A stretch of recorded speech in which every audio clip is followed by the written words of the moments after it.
कई खबरें ऐसी होती हैं जो आपको जाननी चाहिए, समझनी चाहिए और एक जागरूक नागरिक होने के नाते आपके आसपास क्या घट रहा है उनकी तमाम जानकारी आपको होनी चाहिए।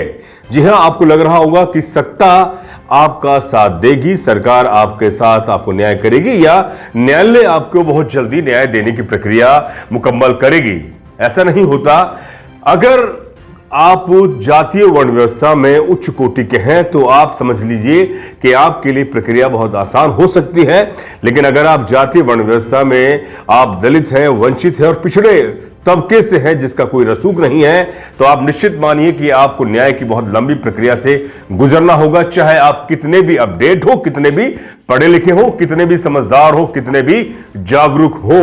जी हां, और ये सत्ता का जो समीकरण है वो सांसदों के और विधायकों के समीकरण से चलता है। सरकार देखती है कि उसके साथ कितने विधायक हैं, कितने सांसद हैं। अगर उनमें से किसी विधायक या किसी सांसद या किसी मंत्री ने कुछ ऐसा कांड कर दिया है जिससे कि पूरे जन आवाम में एक न्याय के लिए लड़ाई आवाज उठ रही है, लेकिन सरकार को यह लग रहा है कि इस विधायक पर या मंत्री पर कार्रवाई करने से उसकी सत्ता की कुर्सी के पाए हिल जाएंगे, तो सरकार उस लड़ाई को या उस न्याय को या उस न्याय की लड़ाई को या उस क्रांति को दबाने की पूरी कोशिश करती है। जी हां, ये जो तस्वीर मैं आपके सामने खींच रहा हूं, ये तस्वीर है धौलपुर के बाड़ी विधानसभा से तीसरी बार विधायक बने थे उस समय कांग्रेस के, दो बार, एक बार बहुजन समाज पार्टी के, दो बार कांग्रेस के गिरिराज सिंह मलिंगा, जिनकी करतूत ऐसी करतूत जो अखबारों में और मीडिया में छाई, लेकिन गहलोत सरकार ने समय पर उस समय कार्रवाई नहीं करी। जी हां, इस पूरी खबर के बारे में आपको विस्तार से बताएंगे। मेरा आपसे निवेदन है कि आप चैनल पर पहली दफा आए हैं तो आप चैनल को सब्सक्राइब कर दीजिए, घंटी का बटन दबाना ना भूलें और इस वीडियो को अंत तक जरूर देखें। जी हां, मैं डॉक्टर महेश वर्मा और आप देख रहे हैं डेमोक्रेटिक भारत। जी हां, बात कर रहे हैं गिरिराज सिंह मलिंगा जो बाड़ी से कांग्रेस के विधायक थे। बाद में वे भाजपा से उन्होंने टिकट लिया और वे हार गए जसवंत सिंह गुर्जर से, बसपा के उम्मीदवार से, तकरीबन 27,000 वोट से। मुख्य बात इसमें यह आती है, सुप्रीम कोर्ट का एक बहुत बड़ा आदेश आया है कि अब गिरिराज सिंह मलिंगा को सरेंडर करना पड़ेगा 15 दिनों के अंदर। उन्होंने सुप्रीम कोर्ट में याचिका लगाई थी उनके पर जो मामला दर्ज था SC/ST एक्ट के तहत, और हत्या के प्रयास को लेकर बिजली विभाग के एक अधिकारी जो आईएन थे हर्षाधिपति वाल्मीकि, उसको इस कदर बेरहमी से मारा और पीटा जाता है मलिंगा, और उसके जो गुर्गे हैं उसको इस कदर मारते और पीटते हैं कि उसकी सिर्फ मौत नहीं हुई, वो आज भी तकरीबन उस बात को तकरीबन 3 साल होने को आए हैं, वो आज भी जयपुर के सवाई मानसिंह अस्पताल में जिंदगी और मौत के जंग लड़ रहा है। आप तस्वीर में आप देख सकते हैं कि जो अखबार की जो कटिंग है और साथ में जो पैर में पूरा जाल बिछा हुआ है और आज वो बिस्तर पर है। पूरा परिवार न्याय के लिए लगातार गुहार करता रहा सरकार से, सिस्टम से, लेकिन न्याय नहीं मिला। पीड़ित परिवार को धमकाया गया, जो गवाह थे उनको भी डराया धमकाया गया। यह है भारत का सिस्टम जो इस समय चल रहा है। अब देखिए कि जहां ये गिरिराज सिंह मलिंगा पहले कांग्रेस के विधायक थे, कांग्रेस ने उस समय गहलोत सरकार ने उसको बचाने की पूरी कोशिश करी, लेकिन जब मीडिया में ये खबर बहुत सुर्खियों में छाई और न्याय के लिए लड़ाई, तमाम सामाजिक संगठनों ने इसके लिए लड़ाई लड़ी, जिसमें दलित सामाजिक संगठन हो चाहे जो PUCL जैसे तमाम जो मानवाधिकार संगठन है, उन्होंने इस लड़ाई को जब लड़ा तो सरकार को अंतोगत्वा इस पर कार्रवाई करनी पड़ी। और गिरिराज सिंह मलिंगा ने जहां 22 मार्च 2022 को ये घटनाओं को अंजाम दिया था और तकरीबन मार्च के बाद में 17 मई 2022 को पुलिस के सामने उन्होंने सरेंडर कर दिया और एक ही दिन में राजस्थान हाईकोर्ट ने जमानत दे दी। अपने झूठे तथ्य पेश करके उन्होंने इसमें जमानत ली। बताया जाता है कि गिरिराज सिंह मलिंगा ने बीमारी का बहाना बनाया और उन्हें एक ही दिन में सिस्टम ने, यानी कि जो कास्टिस्ट जुडिशरी जिसे कह सकते हैं, जातिवादी जो न्याय प्रिय व्यवस्था बनी हुई है भारत में, लगभग कई बार देखने को मिलता है, वो एक दिन में गिरिराज सिंह मलिंगा का जो पास्ट रिकॉर्ड है उसको नहीं देखा गया और उसको एक दिन में जमानत मिल गई। और उसके बाद जब वो जमानत के बाद जो बाहर आते हैं, जमानत मिलती है, तो उसके जो तमाम जो समर्थक हैं वो एक जुलूस निकालते हैं, विजय जुलूस, जैसे कि बहुत बड़ा कीर्तिमान स्थापित कर दिया है। अब देखें कि एक तरफ वो जुलूस निकाल रहे थे, अपना विजय जुलूस, और वहीं दूसरी तरफ हर्षाधिपति वाल्मीकि वो जिंदगी की और मौत की जंग लड़ रहे थे, क्योंकि वह उन्हें होश नहीं था कि उनके साथ क्या होने वाला है। वो तो गनीमत रहा कि हर्षाधिपति जिंदा बच गए। पीड़ित परिवार आज भी न्याय के लिए लड़ाई लड़ रहा है। मैंने आपसे कहा कि कांग्रेस ने उस समय बड़ी सख्त कार्रवाई नहीं करी, इस मामले को पूरा ढिलाई छोड़ दी गहलोत सरकार ने। यह वजह क्या रही कि गहलोत सरकार ने सख्त कार्रवाई क्यों नहीं करी? मैंने आपको शुरुआत की भूमिका में कहा कि सरकारें हैं वो विधायक और सांसदों के गणित से चलती है। अगर कहीं सरकार आपकी अल्पमत में है या कहीं आपको लग रहा है कि कुछ विधायक आपसे रुष्ट होकर दूसरे पाले में बैठ जाएंगे तो आपकी सरकार गिर जाएगी।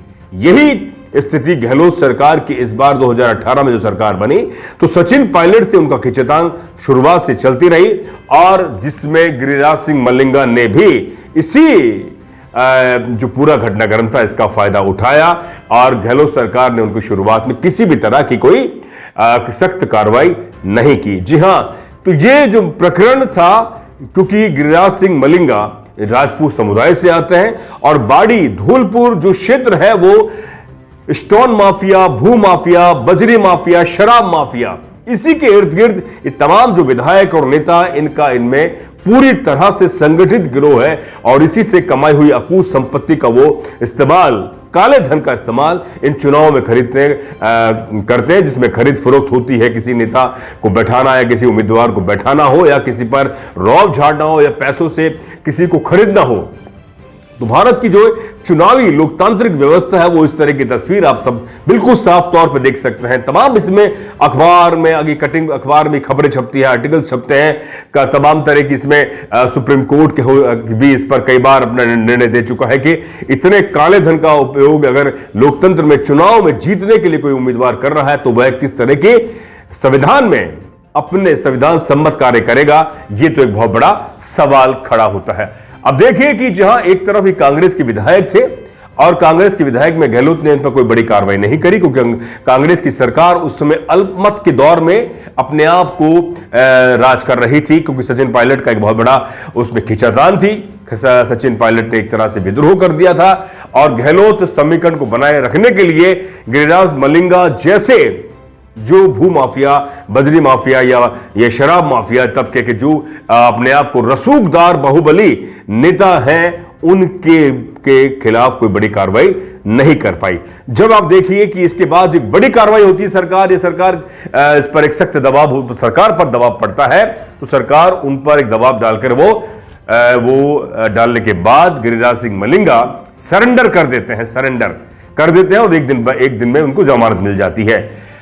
गहलोत सरकार या कांग्रेस सरकार जब 2023 के चुनाव में जाती है तो उन्हें टिकट नहीं देती है। केसी वेणुगोपाल जो कांग्रेस के राष्ट्रीय महासचिव हैं, वो ये कहते हैं कि हम गिरिराज सिंह मलिंगा को इसलिए टिकट नहीं दे रहे क्योंकि इन्होंने वाल्मीकि समुदाय जो जाति व्यवस्था में सबसे निचले पायदान पर है, दलित समुदाय के, वो उनके एक अधिकारी को, सरकारी अधिकारी को इस बेरहमी से मारा और पीटा कि वो एक बहुत बड़ा हमला किया, इसीलिए हम उन्हें टिकट नहीं दे रहे। यही केसी वेणुगोपाल, यही गहलोत, पहले ये टिप्पणी उन्होंने क्यों नहीं कही? ये बड़ा सवाल है, इस पर आप गौर कीजिए। लेकिन ये जहां पहले भाजपा कांग्रेस का विरोध कर रही थी, गिरिराज सिंह मलिंगा का विरोध कर रहे थे कि इन्हें सख्त धाराओं में मामला दर्ज हो, गिरफ्तारी हो, और जनता और हर्षाधिपति जो है उनको न्याय मिले। अब देखिए कि यही भाजपा गिरिराज सिंह मलिंगा को टिकट देती है 2023 में वो चुनाव लड़ते हैं, लेकिन जसवंत सिंह गुर्जर बहुजन समाज पार्टी के उम्मीदवार से तकरीबन 27,000 वोटों से हार जाते हैं। आज के वर्तमान स्थिति में गिरिराज सिंह मलिंगा भाजपा के नेता हैं, हारे हुए प्रत्याशी हैं, लेकिन सरकार आज भी गिरिराज सिंह मलिंगा को बचाने की पुरजोर कोशिश कर रही है। जी हां, मैंने आपसे कहा कि अगर आप सत्ता के रसूख आप रखते हैं तो सिस्टम आपका साथ देती है। तमाम कितने भी मीडिया एजेंडा चला ले या कितने भी आप मानवाधिकार या सामाजिक संगठन सड़कों पर उतरे, लेकिन सरकार चाहे तो उस रसूखदार बाहुबली को बचा लेती है। यह भारत की व्यवस्था बनी हुई है। लेकिन कई बार देखने में आता है कि कई सामाजिक संगठन या कई मानवाधिकार कार्यकर्ता इस कदर से लगातार लड़ाई लड़ते हैं कि बाहुबली को भी घुटने टेकने पड़ते हैं। यह मामला सुप्रीम कोर्ट जाता है। जी हां, यह मामला सुप्रीम कोर्ट जाता है और सुप्रीम कोर्ट में महमूद प्राचा वरिष्ठ वकील और सत्य प्रकाश गौतम वरिष्ठ वकील इस मामले को लड़ते हैं और एफिडेविट फाइल करते हैं और तमाम दलील देते हैं और तमाम तथ्यों को प्रस्तुत करते हैं कि आखिर हाईकोर्ट, राजस्थान हाईकोर्ट ने गिरिराज सिंह मलिंगा को किस मामले में, किस तथ्य के तहत एक दिन में जमानत क्यों दे दी। यह तो पूरी तरह से न्याय पर सवाल है। जी हां, यह बड़ा सवाल है। लेकिन इससे भी बड़ी बात यह आती है कि जब यह मामला सुप्रीम कोर्ट में जाता है और जमानत कैंसिलेशन के लिए जाता है, वह जज साहब जिन्होंने जमानत दी थी वह भी आत्मग्लानि महसूस करते, ग्लानि उनके अंदर महसूस होती है और वे अफसोस व्यक्त करते हैं कि मैंने इस व्यक्ति को आखिर कैसे जमानत दे दी जिसके खिलाफ तमाम सबूत हैं, तमाम धाराओं में मामले दर्ज हैं, आखिर मैंने इसको कैसे जमानत दे दी। देखिए, सुप्रीम कोर्ट बाद में SC ST एक्ट के तहत मामला इसमें चल रहा है और हत्या के प्रयास का मामला चल रहा है और एक लंबा जजमेंट के तहत उन्हें निर्णय देती है कि 15 दिन में वह सरेंडर करे और किसी भी तरह से अगर पीड़ित परिवार को या गवाहों को धमकाया तो आप पर और संगीन मामलों के तहत मामला दर्ज होगा। लेकिन सवाल यही है कि राजस्थान सरकार के जो वकील हैं वो आज भी सुप्रीम कोर्ट में उन्होंने दलीलें पेश की। उन्होंने कहा कि हमें किसी भी तरह का कोई गुरेज नहीं है कि गिरिराज सिंह को जमानत मिल जाए या और साथ ही कहा कि राजस्थान सरकार के वकील राजस्थान सरकार पर यह भी आरोप लगता है जो महमूद प्राचा और सत्य प्रकाश गौतम ने ये आरोप लगाते हुए कहा, जो तथ्य सामने आए कि उन्होंने जो क्लोजर रिपोर्ट पेश की है राजस्थान सरकार ने कि इन्होंने किसी भी तरह से पीड़ित परिवार और गवाहों को नहीं धमकाया है। अब सोचिए कि जो व्यक्ति खुलेआम मारपीट करता है, तमाम तरह के वीडियो सामने आते हैं, तमाम तरह के सबूत सामने आते हैं, उसके बावजूद भी कार्रवाई नहीं होती है और राजस्थान सरकार आज की तारीख में उसे बचाने की कोशिश करती है, जबकि यह मामला SC ST एक्ट के तहत मामला दर्ज है और हत्या के प्रयास का मामला है। अब देखिए कि जो हर्षाधिपति है, उनकी जो सिस्टर है, जो बहन है, तस्वीर में आप देख सकते हैं, वो है न्याय के लिए सिस्टम से लड़ाई लड़ती है और आखिर में इस न्याय की लड़ाई को आखिरी दौर तक वो लेकर जाती है, जैसे कि महमूद प्राचा ने कहा। और साथियों, जो मैंने आपसे कहा कि ये जो पूरी लड़ाई जो सत्ता के समीकरण का गणित की लड़ाई है, 2008 में यही गिरिराज सिंह मलिंगा गहलोत का साथ देते हैं। जब बहुजन समाज पार्टी से 2008 में 6 विधायक जीतते हैं तो उसमें से जब राजेंद्र सिंह गूढ़ा इन 5 विधायक को गहलोत सरकार की शरण में और झोली में भर देते हैं कि हम आपका साथ देंगे, और यही राजेंद्र सिंह गूढ़ा गिरिराज सिंह मलिंगा का इस बार भी साथ देते हैं। आप देखें कि ये जो सामंती सोच है, जो ठकुराई सोच है, वह भले कितनी बड़ी बात बोले जब अपना वोट मांगने जाते हैं, दलित समाज के बीच में हाथ जोड़ते हैं, लेकिन ये जब उनका समय आता है, जब उनका रसूख आता है, जब उनकी बाहुबलिता आती है, तो वह किसी को भी नहीं बख्शते, क्योंकि सिस्टम, आसपास पुलिस सिस्टम, पूरी व्यवस्था उनके लिए काम करती है। और यही राजेंद्र सिंह गूढ़ा 2018 में भी एक ऐसा गेम प्लान बनाते हैं कि 6 के 6 विधायक बहुजन समाज पार्टी के गहलोत को समर्थन करते हैं। आप समझें कि ये जो समीकरण और ये साथ देना, सरकार न्याय करना चाहती है लेकिन सरकार बैकफुट पर होती है। सरकार को यह देखता है कि अगर हमने न्याय के लिए अगर आगे बढ़े तो ये विधायक हमसे रुष्ट हो जाएंगे, दूसरे पाले में जाके बैठ जाएंगे। सवाल यही है।